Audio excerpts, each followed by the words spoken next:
Patrick. Est-ce que Patrick, tu nous entends? Absolument. Et parfaitement bien, 5 sur 5.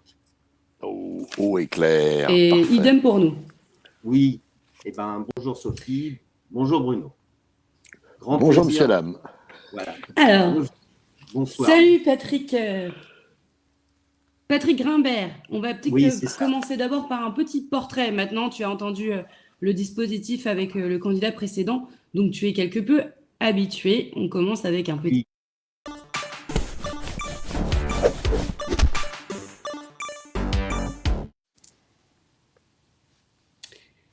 Patrick Grimbert, tu es candidat sur la 2e circonscription de la Manche. Tu es aidant familial. Tu es aussi dans une association d'aide aux devoirs. Ton thème principal dans la campagne que tu souhaites porter, c'est la question essentielle du pouvoir d'achat. Ton plat préféré, c'est la choucroute. Oui, j'ai vécu à Metz. Ton premier investissement politique... Ah oui, je me disais, c'est trompé de circonscription. D'accord, il y a une logique. La fameuse choucroute de la mer. Ton premier investissement... J'ai hésité, je cherchais au départ, écoute, un surnom sur cette idée-là, Bruno, mais j'ai pas trouvé, mais j'ai trouvé autre chose. Donc je continue. Ton premier investissement politique, c'est les taupes rouges de la LCR dans les années 70. Ton œuvre préférée, c'est Léviathan de Paul Auster. Ta chanson préférée, c'est Aqualung de Jethro Tull. Et bien, puisque tu es dans une circonscription difficile, mais que tu es un député de combat, tu seras le député qui ne perd pas la Manche. Voilà. Sur ta circonscription, voilà. Bon, on n'est plus sur le jeu de mots. On n'est plus sur un jeu de mots, ouais. Ça passe. Non, on va voir s'il ne la perd pas la Manche. La marche va être haute, pour tout vous dire. Oui. Ouais. Alors, il faut expliquer le contexte politique local qui est fondamental. On est dans une terre de mission, notre famille politique. L'exemple qu'on reprend tous à gauche, parmi tous les militants, parce qu'il y en a quand même, c'est 1997, au moment de la vague rose, où M. Jospin a gagné les législatives après la dissolution de la droite par M. Chirac. Il y a un seul député dans toute la France qui a été élu au premier tour, c'est sur Massirco. Voilà. LR. Enfin, à l'époque, RPR. Quoi. Voilà. Ça vous brosse le tableau. Voilà. D'accord.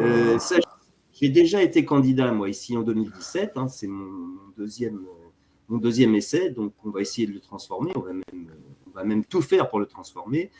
J'ai été candidat en 2017 avec une gauche désunie. Il y avait 4 candidats de gauche et j'ai fait 6,33%. J'ai été le seul candidat de gauche à pouvoir me faire rembourser mes frais de campagne à l'époque. Voilà. C'est pour montrer l'état de la gauche sur place. C'était un fief, les Républicains. C'est devenu un fief, la République en marche. Voilà. Le député sortant Alors, on me demande de...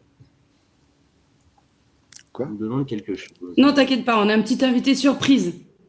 D'accord, ok. Rien, ne t'inquiète pas. C'est Ludovic. Ah merde, je croyais que c'était le point de départ de Manuel Valls. Je me suis trompé de live. Putain, merde. Viens, c'est ça. Amène la prune, viens, on va fêter ça. Viens, amène la prune, la Mirabelle, amène tout, on va fêter ça. Donc voilà le contexte. Voilà le contexte, il est compliqué. On a la chance cette fois-ci d'être unis à gauche. C'est-à-dire, je serai le candidat unique de la gauche sur la circonscription. Les premières projections nous donnent seul présent face au sortant, au second. Voilà. Ah ouais. Alors, oui, voilà. Donc ça, c'est une bonne nouvelle. Voilà, peut-être que tout à l'heure, on reviendra sur les autres candidats dans le cadre d'une autre question.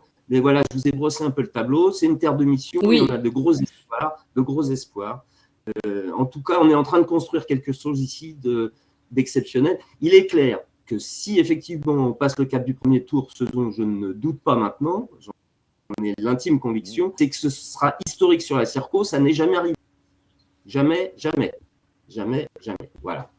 Voilà en gros Une fois au second tour, les choses très difficiles recommencent à ce moment-là, mais c'est déjà un pas énorme. Oui, oui, en tout cas, quoi qu'il arrive, ça aura permis de construire ici une véritable force de gauche qui était qui était pas inexistante. Il y a du militantisme, il y a des syndicalistes, il y a des luttes, etc. Mais électoralement, c'était très compliqué. Voilà. Je te propose, pendant que l'autre fait le pitre, je te propose qu'on passe à la question honteuse.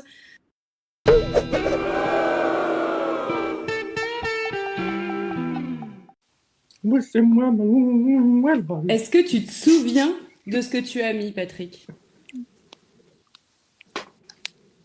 Absolument pas. Je ne me rappelle absolument pas de ce que j'ai. Eh bien, tu as mis le film Battleship, tu as répondu. Battleship, pourquoi ce serait honteux? Ah, parce qu'à chaque fois que j'en parle, en je sais particulier à ma fille qui est étudiante aux Beaux-Arts à Strasbourg, elle me dit mais comment tu peux aimer Navet? Voilà, comment tu peux aimer ce navet? Moi, je suis cinéphile, donc même dans un navet, j'arrive à trouver un petit bonheur. Mais à chaque fois, on me met la honte quand je dis que j'aime bien Battleship. Voilà. Ah non, mais ne t'inquiète pas, c'est normal. C'est normal. Même parfois, sur un tas de fumier, il y a une fleur. C'est comme ça. Oui. Il y a toujours une perle quelque part. Oui. Non, c'est bien. Voilà. C'est un film où, lorsqu'on n'a pas envie de regarder quelque chose de trop sérieux, permet de s'évader. Voilà. Il en reste rien après, mais on peut le revoir encore une fois. Il ne restera encore rien du tout. Voilà. Bon. Moi, je m'appelle Je sais pas, ça parle de fumier, ça parle d'il en restera rien. Alors, ils sont... Ouais, voilà. Allez. Ça va être le thème de la soirée, Patrick. Hein, c'est Manuel Valls. Je te propose qu'on repasse quand même à une question un peu plus... Oui, on repasse à une question un petit peu plus politique avec la question... C'est quoi la loi que tu veux? Hein? C'est quoi? Alors, je crois que c'est clair. C'est quoi la loi que tu veux? Si tu es élu demain à l'Assemblée, ce que nous souhaitons tous ici, c'est quoi la première loi que tu voudrais passer? Je vais faire comme mon prédécesseur, je vais amener un peu de triche dans ma réponse. Alors, pour moi, les premières mesures doivent être des mesures sociales d'urgence et défendre le pouvoir d'achat de nos concitoyens et de nos concitoyennes. On est dans la Manche, c'est une circo très rurale où les gens doivent se déplacer pour aller travailler, donc il y a des problèmes de plein d'essence, il y a des problèmes de logement, il y a des problèmes évidemment de déserts médicaux aussi, mais le pouvoir d'achat me paraît être la première chose sur laquelle on doit agir. Moi, j'ai évidemment, une autre particularité, je suis aidant familial auprès de mon épouse qui a une pathologie très particulière, à savoir la sclérose en plaques, depuis l'année 2013, et donc qui se caractérise parce qu'il n'y a pas la sclérose en plaques, il y a des scléroses en plaques. Pour mon épouse, en fait, c'est un petit peu de Parkinson, un petit peu d'Alzheimer.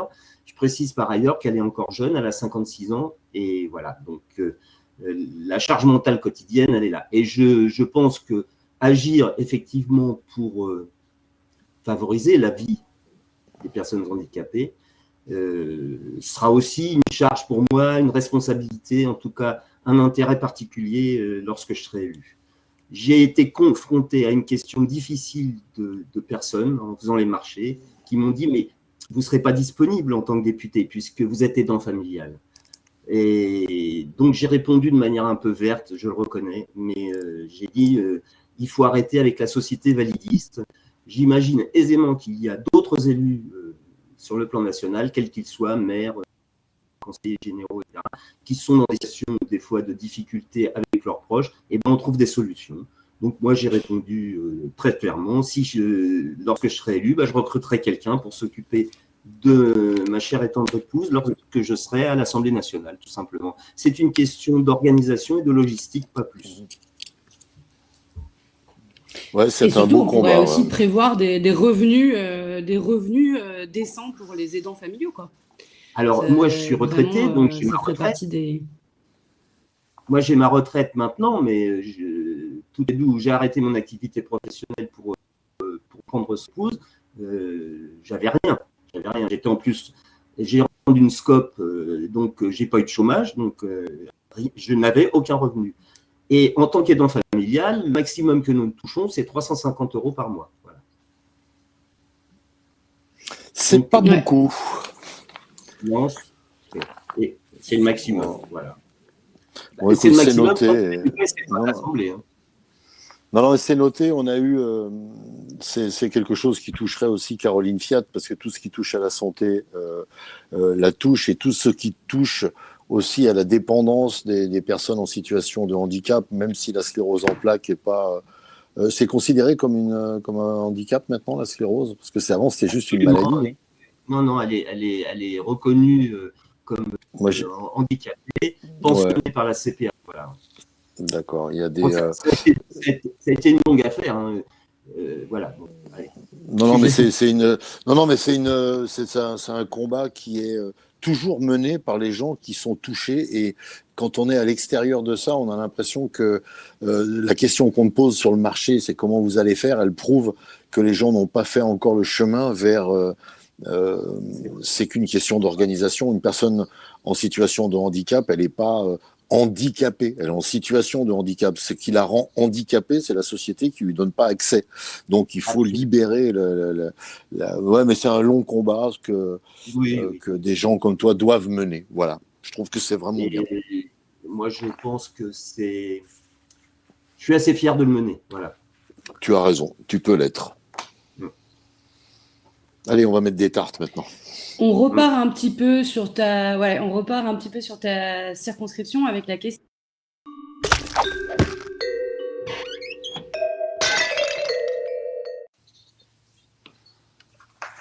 Alors, tu nous as déjà un petit peu raconté à qui fallait coller des prunes sur ta circonscription. Ce que tu nous as moins raconté en revanche, c'est comment ça se passait aussi avec les copains-copines de la NUP. Alors, je reviens un peu sur le contexte politique quand même. Il y a 11 candidats ici. Il y a un candidat unique de la gauche, en ma personne, et il y a le sortant, qui est La République En Marche. Il y a un Z et il y a un RN. Et nous est arrivé un parachuté LR qui s'est déclaré le dernier jour de déclaration à 17h15 pour la date limite, l'heure limite à 18h. Voilà. Donc, il ne trouvait personne ici au niveau des LR. Mais il y a 4 candidats à droite, 2 d'extrême droite et 2 de droite, on va dire comme ça. Voilà. Ah ouais, tu es donc vraiment tout seul face à 8 candidats de droite. Oui, en fait, il y a des petits candidats autour, il y a le parti animaliste, etc. Mais aujourd'hui, nos adversaires, on a 2 adversaires, la droite et l'abstention. Voilà, c'est nos 2 adversaires locaux. Après, je reviens à ce que disait Sophie, il se trouve que, exceptionnellement, l'équipe autour de moi est absolument merveilleuse. D'abord, le groupe d'action de la France. Je précise que dans la Manche, ça a été assez simple, puisqu'il y a 4 circonscriptions.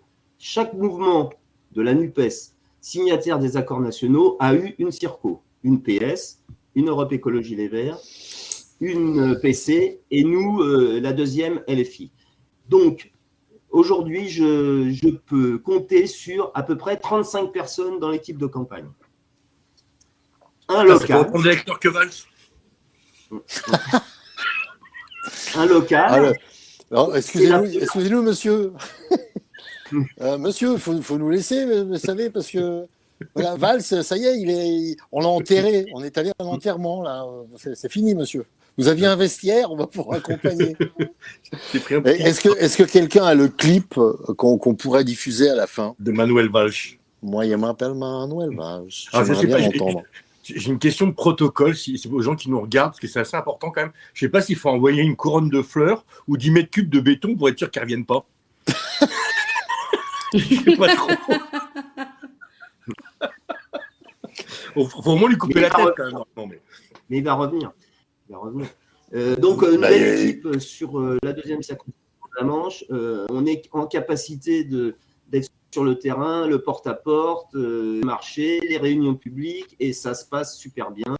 Comme mon prédécesseur, je dis c'est des fous parce qu'ils sont hyper présents et on ne s'attendait pas à ça. Il faut être clair, ça s'est agrégé au fur et à mesure, un mois avant le début de la campagne, et c'est venu d'un coup des jeunes, des retraités, de partout. Voilà. Donc, la campagne se passe plutôt bien. Comme dit Jean-Luc Mélenchon, ça sent bon. Ça sent bon. Voilà. Bon, bah écoute, on te souhaite ça. Quoi. Un petit peu d'humour. Le député sortant, il s'appelle Sor. Bah, alors, voilà. Alors ça, c'est une bonne vanne. Il y a juste à pousser non, un mais petit peu. Ouais. Voilà.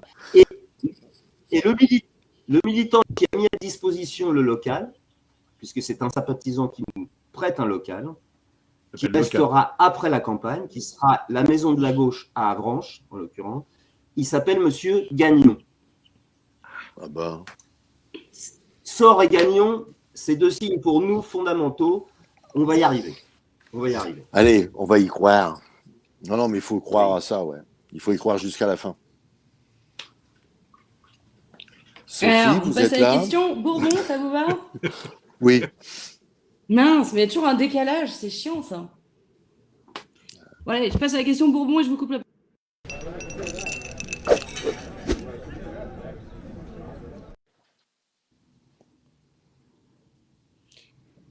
De quoi tu as besoin, Patrick? En gros, c'est la question Bourbon. Nous sommes une émission de service aussi à nos candidats. Je suis navré de vous répondre de rien. On a tout ce qu'il faut. Même pas un peu d'argent, rien. On a une. Si, j'ai dit.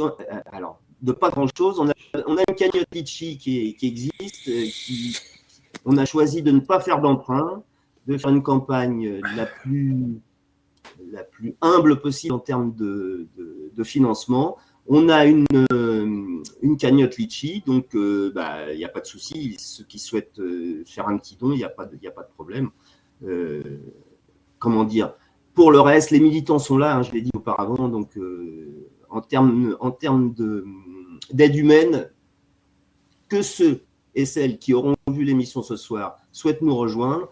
Il suffit d'aller sur notre page Facebook Nouvelle Union Populaire Sud-Manche et ils vont avoir le calendrier de la semaine prochaine qui est assez chargé. On a 2 cafés-débats, 2 réunions publiques. On a un meeting départemental des 4 candidats des 4 organisations signataires de l'accord à Coutances où notre camarade Martine Billard viendra intervenir. Voilà. Ah, ça c'est bien. C'est voilà. cool. Voilà. Donc vous n'avez besoin ni de soutien, ni d'argent, ni je sais pas, d'un styliste, quelqu'un, non, rien. Non, ni un couturier, ni non. Ça va. Non, mais je sais pas. Parfois, on se dit quelqu'un qui fasse. Vous avez quelque chose de particulier, par exemple, toi, dans les Alpes de Haute-Provence, ils font un camion, des choses comme ça. Vous aménagez un camion, une bagnole, on est assez traditionnel. On fait une campagne assez, j'ose pas dire conformiste, parce que une campagne de gauche dans la circonscription numéro 2 de la Manche, elle n'est jamais conformiste, parce qu'elle bouscule des habitudes. Il y a des marchés qui sont difficiles. On est en zone rurale où mon village, j'habite dans un village de 598 habitants, c'est Marine Le Pen qui arrive toujours en tête. Toujours. Sur la circo, elle est deuxième avec 23. Ouais. Elle a 23 et Jean-Luc Mélenchon est à 15, non, sur la circonscription. Alors, il y a eu une bonne surprise dans on a eu une bonne surprise dans les résultats du premier tour pour Jean-Luc. Sur les plus grosses agglomérations, à savoir Avranches et Granville, il finit deuxième devant le RN. Donc ça c'est un signe. Non, mais le signe, dans ton coin, là-bas, dans la Manche, ce que je retiens de ce que tu me dis, c'est qu'on note qu'il y a une poussée quelque part et que quand tu étais dans une situation très, très difficile en 2017, pratiquement d'existence, parce que la gauche était divisée, parce que tu faisais 6, parce que c'était compliqué, là, aujourd'hui, tu sais que tu vas être au deuxième tour, pratiquement. Absolument. Et donc, c'est quand même une avancée. Ça veut dire qu'il se passe quelque chose d'assez puissant partout. Et cette chose puissante, elle s'exprime pas de la même façon selon les départements. Là où j'étais hier, c'était pas gagnant en 2017. C'est pas pratiquement gagné aujourd'hui, mais en tout cas, c'est un deuxième tour et c'est un deuxième tour gagnable s'il n'y a pas de bêtises. Voilà. Et il faut jamais vendre la peau de l'ours, évidemment, mais avant de l'avoir tué. Mais là, franchement, ça sent très, très bon dans plein de circos. Et la tienne, elle me parle pour cette raison-là. C'est que si tu pars de 6 et que tu arrives au second tour, oui, c'est un événement, ça sera difficile au second tour, mais ça illustre ce qui se passe dans le pays. C'est ça qui est vachement intéressant. Absolument. On ressent ici ce qui se passe au plan national. Alors avec plus de difficultés parce qu'on part de plus loin, mais en tout cas, il en restera de toute façon quelque chose qui est en train de se construire de manière solide et qu'on va pérenniser en étant présent tout le temps sur le terrain. Voilà. Okay. Je vous propose qu'on passe à la dernière question, la question ninja.